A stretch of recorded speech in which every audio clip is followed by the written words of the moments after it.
Good morning. So just going to wait for you guys to just join in.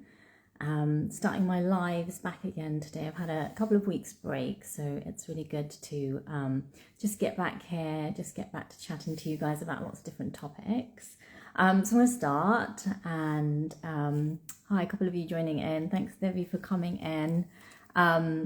So yeah, I want to talk about travel for the soul today.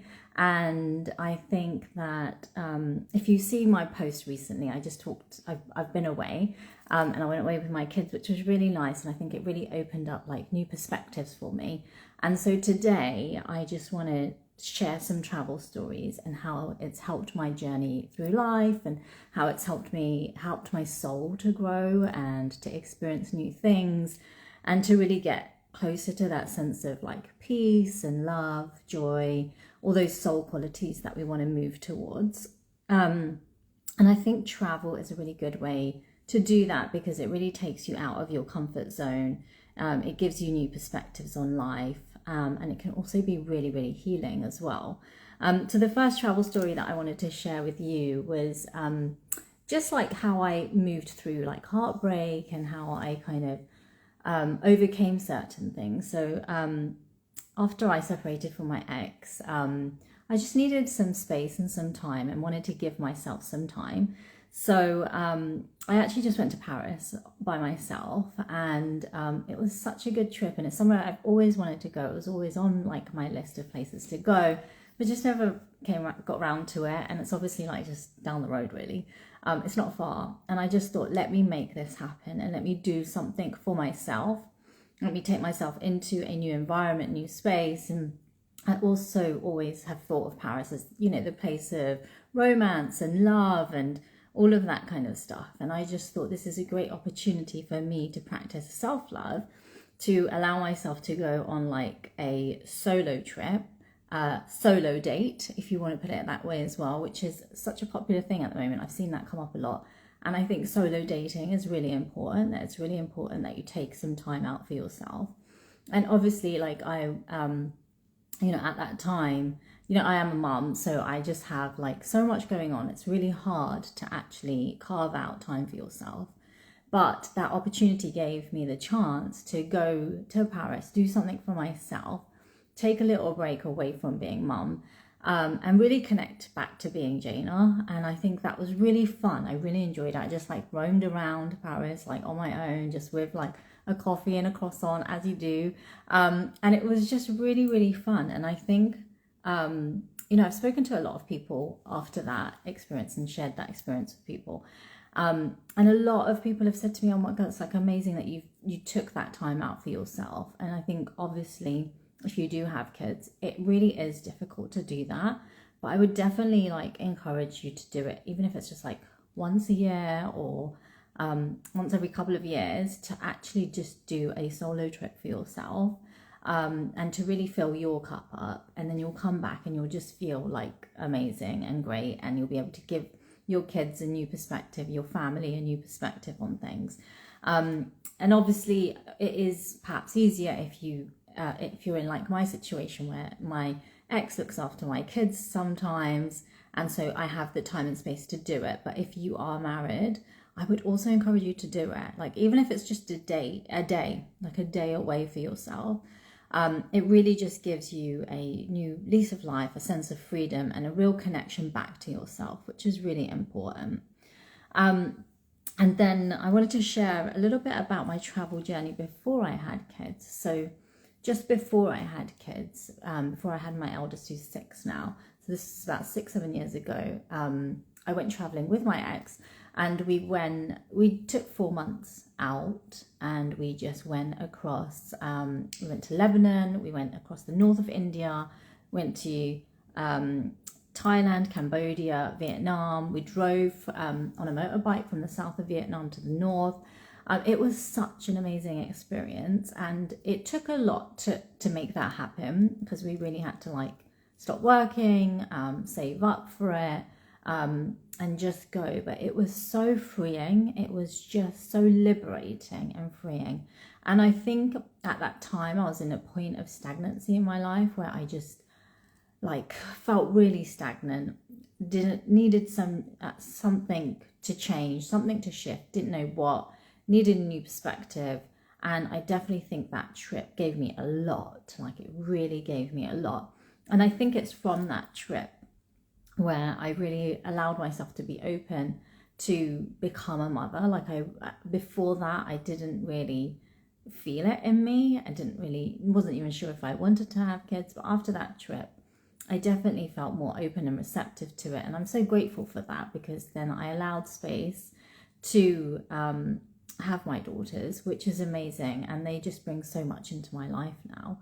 And I think if you are feeling stagnant in life and you just need a new perspective, you need to just shift and just allow a new energy to come into your space, I would definitely encourage you to take an extensive amount of time away if you can. And obviously I know that brings up fear, it can be really scary to do that. And obviously on a practical level, it's financially and stability and all of that kind of things. But if you can work through that and find ways to overcome it, and I know lots of people who are now doing that with kids as well, and they are traveling with kids, it is possible even if you have kids, to just maybe take a couple of months out where you can go away with your kids on your own, whatever it is, and just give yourself that new perspective to overcome your fear. And really allow deep shifts and changes to happen in your life. And I definitely think for me, when I've been traveling like that for extensive periods, it's really opened my eyes up to a lot and allowed me to move beyond my own bubble of life, because I think sometimes you can get caught up in your day-to-day activities, your day-to-day life. And I think when you step out of your comfort zone and you start to see the world, you start to see your own world through different eyes as well. And also I think when you do it by yourself, as I was telling you about when I went to Paris, when I did it by myself and it was a solo travel, I think it really helped me to dispel fear of being out in the world on my own. And I think that as you can start to navigate the outer world, you can also then start to navigate also your inner world.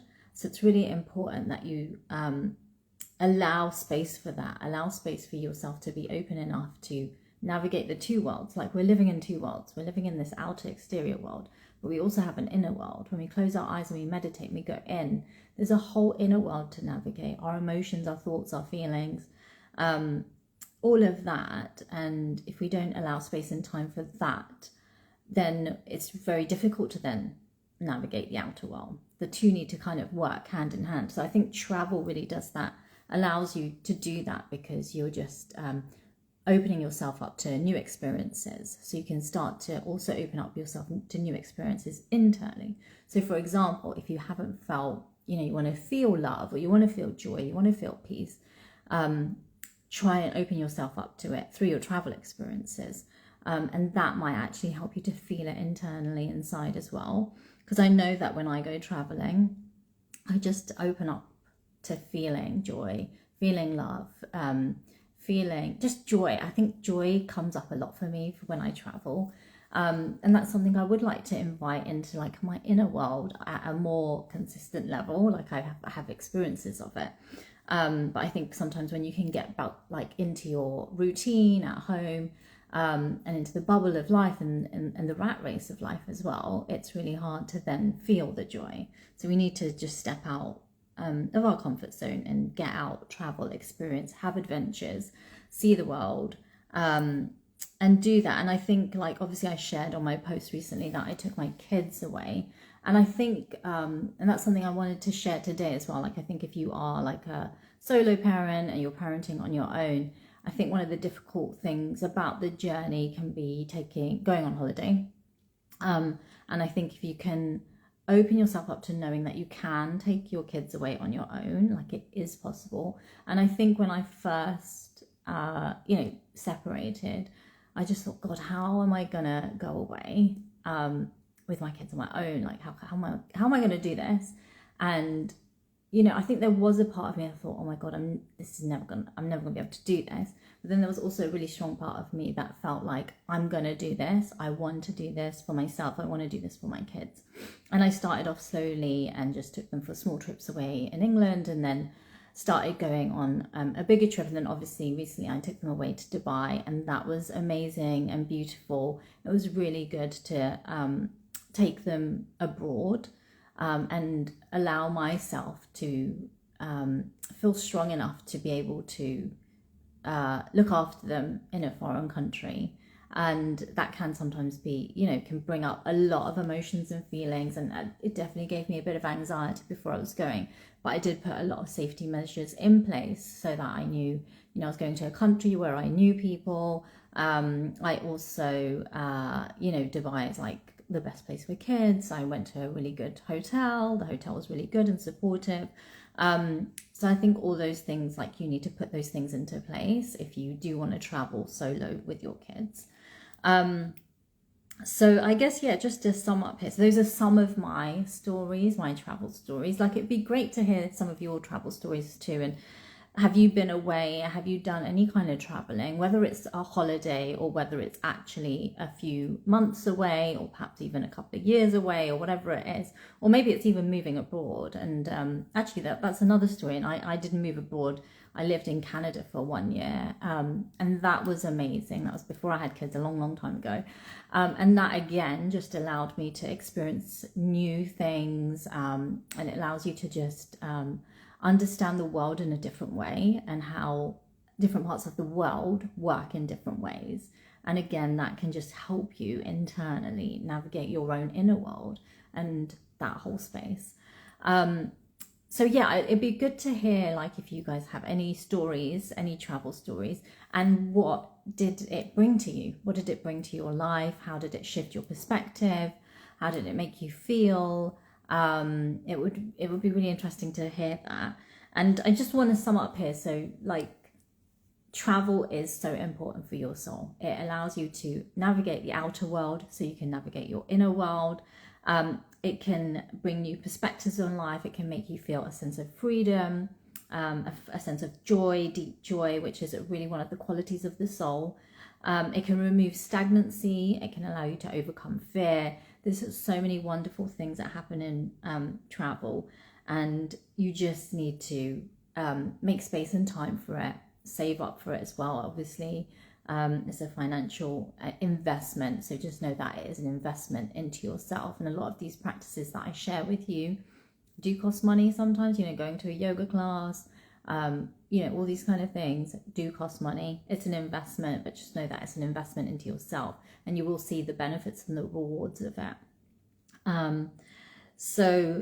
I think that's kind of what I wanted to share today, and I would love to hear from you. Like I said, let me know your travel stories in the comments, because I'm gonna share this post on my profile page, so you can watch it back or share it with your friends and family. I'd really love for you to support my work here, and get it out into the world, and just keep on this path of self-love. And travel is a great way to love yourself and do that solo date, solo travel, romanticize your life in that way as well. So it's really important that you do that for yourself, and if possible for your friends and your family and your kids as well.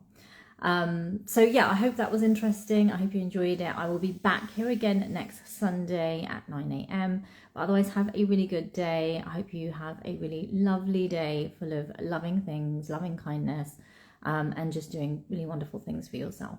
Lots of love, and take care. I'll speak to you soon. Bye.